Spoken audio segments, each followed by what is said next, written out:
I should have never agreed to take that research assignment.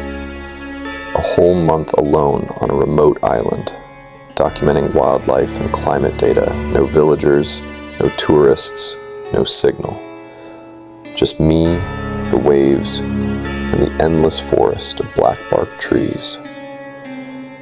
At least, that's what the agency told me. The first day was peaceful enough. I set up camp near the old wooden dock, the only man-made structure left.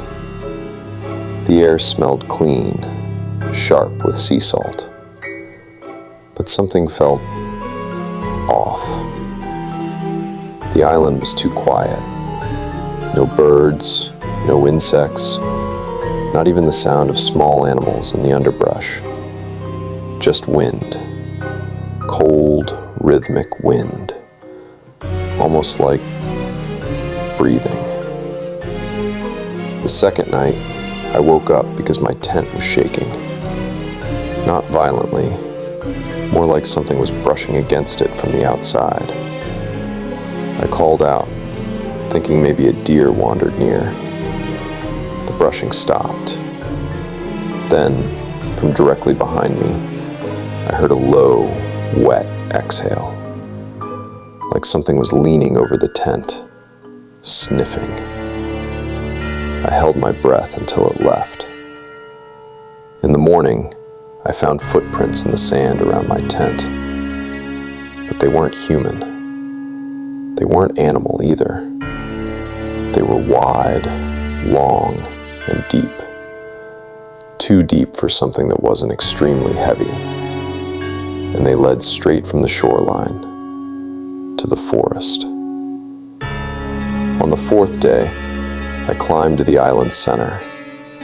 The trees grew densely here, twisted together like ribs. Every step felt like walking through a cage. Halfway up the hill, I saw carvings on the trunks, long claw marks, angled downward, like something had dragged itself through. The cuts were fresh. At sunset, I found a small stone altar, half buried in moss. Symbols carved all over it. Old, older than anything modern. And in the center, a deep bowl filled with something dark, black liquid, still warm. I stumbled back, tripped, and nearly rolled down the hill. When I looked up, something was staring at me between the trees. I only saw it for a second, but its eyes, huge, round, and reflecting the dying sunlight, were too high off the ground to belong to any animal I knew. I ran.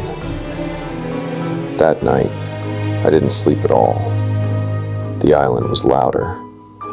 The forest groaned, like the trees were shifting positions.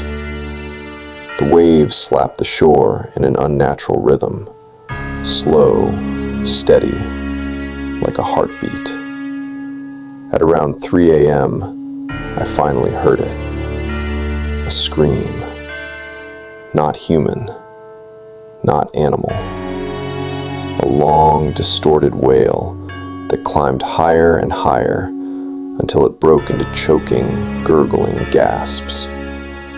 It came from the hill, from the altar. I packed my equipment before sunrise and went straight to the dock. My boat was tied exactly where I left it, but it was filled with sand. Not little handfuls, filled, like something had poured half the beach into it. There were more of those footprints all around it. Deep, heavy, fresh. I panicked and ran back toward camp, but halfway there, the forest suddenly went silent. So silent, it punched the air out of my lungs. Then, the ground beneath my feet vibrated. Not like an earthquake, more like something massive shifting below the soil. I turned. and saw the trees bending outward, pushed from inside by something moving beneath them, slowly rising. The entire forest seemed to inhale. The ground bulged, cracked, split open, and from the darkness below, something climbed out. Something pale, limbless at first, until it unfolded. It was enormous. Its skin looked stretched, thin and wet, clinging to bones that bent the wrong way. Its head hung too low, its jaw unhinged and long enough to drag against the dirt. It opened its mouth, and the entire island exhaled with it. A wave of hot, rotten wind blasted toward me. I screamed and ran until the trees thinned and the beach appeared again. I didn't stop. I threw myself into the ocean. I didn't look back. I swam until my lungs nearly burst and the cold numbed my arms. A fishing vessel found me drifting unconscious the next morning. When they told me the island I described wasn't on any map, I thought they were lying. I insisted. I begged. But they showed me satellite images. There's nothing there. Just open sea.